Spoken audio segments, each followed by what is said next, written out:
Hello friends. So you are familiar with this, right? In our previous lecture only we have created this sample layout, you can say.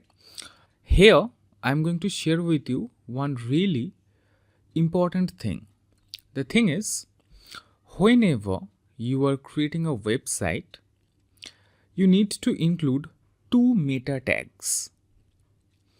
One for character set and another for responsive design. Yes, friend. And that will be included inside head. Okay.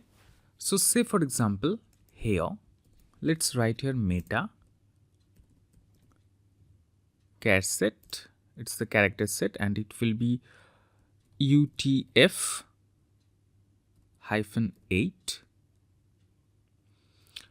And there is one more meta tag that is needed, and that is meta name equals viewport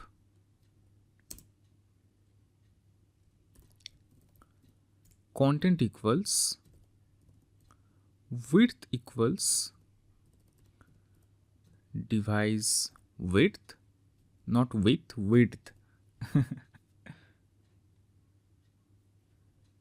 comma initial scale equals 1.0. So these two meta tags are really needed. Most important is this one. Meta name equals viewport, content equals width equals device width, initial scale 1.0. Let me just save it and let me open in browser.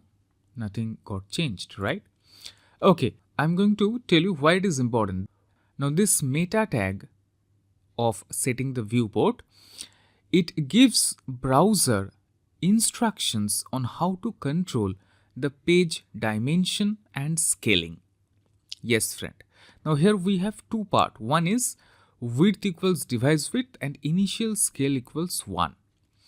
Now the width equals device width, this part sets the width of the page to follow the screen width of the device, which may vary depending on the device, right?